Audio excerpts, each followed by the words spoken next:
కొడంగల్ నియోజకవర్గంలో ముఖ్యమంత్రి రేవంత్ రెడ్డి పాల్గొన్నారు. కొడంగల్ నుంచి 60 ఏళ్ల క్రితం అచ్యుతారెడ్డి గెలిచి మంత్రి అయ్యారు. ఆ తర్వాత మంత్రిగా ఎవరికీ అవకాశం రాలేదన్న రేవంత్ తెలంగాణ ముఖ్యమంత్రిగా సోనియమ్మ తనకు అవకాశం ఇచ్చిందన్నారు. 100 రోజుల్లో కొడంగల్ నియోజకవర్గానికి medical, engineering, veterinary, nursing, junior degree కాలేజీలు, 100 కోట్లతో తండాలకు రోడ్లు, 4000 కోట్ల రూపాయలతో నారాయణపేట్, కొడంగల్ ఎత్తిపోతల పథకాన్ని తెచ్చుతామన్నారు. ఇక కొడంగల్లో కాంగ్రెస్ను ఓడించి రేవంత్ రెడ్డిని కింద పడేయాలని కొందరు కుట్ర చేస్తున్నారన్న సీఎం తనను ఎందుకు కింద పడేయాలో చెప్పాలన్నారు.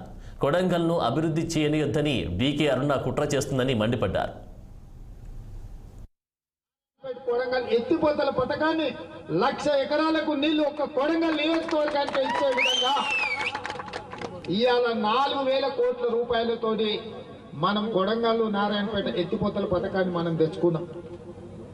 ఇవాళ medical college, engineering college, veterinary college, nursing college, degree కాలేజీలు, జూనియర్ కాలేజీలు నారాయణపేట కొడంగల్ ఎత్తిపోతల పథకంతో పాటు కృష్ణా వికారాబాద్ రైల్వే లైను, అదేవిధంగా కొడంగల్లో సిమెంట్ ఫ్యాక్టరీలు తెచ్చుకోవాలని మన ప్రయత్నం చేస్తుంటే కొంతమంది వచ్చి ఎట్లయినా కొడంగల్లో కాంగ్రెస్ పార్టీని పడేయాలి, కాంగ్రెస్ పార్టీని ఓడించాలి అని ఇవాళ ఈ ప్రాంతంలో తిరుగుతున్నారు.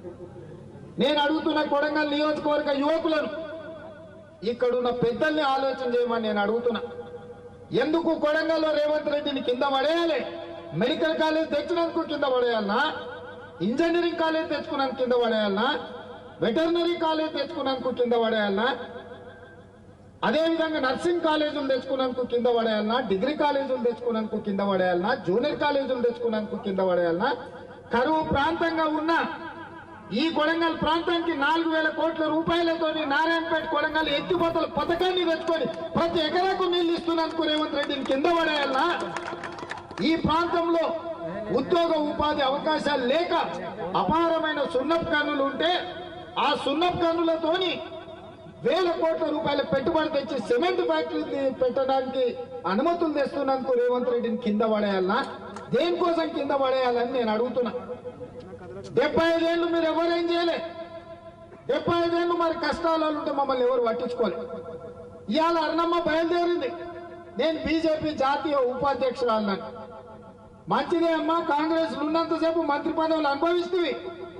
కాంగ్రెస్ కార్యకర్తలు భుజాల మీద పోసి నేను ఎమ్మెల్యేని చేసి మంత్రిని చేస్తే మంత్రి పదవి అనుభవించి ఇవాళ కార్యకర్తల గుండెల మీద దాన్ని బీజేపీలోకి పోయినాం. బీజేపీలోకి పోయి ఏమన్నా పాలమూరు రంగారెడ్డి ఎత్తిపోతల పథకానికి ఏమన్నా జాతీయ ప్రాజెక్టులు తీసుకొచ్చినావా? ఈ జిల్లాకు సాగునీరు ఎంత అవసరమో మీకు తెలుసు.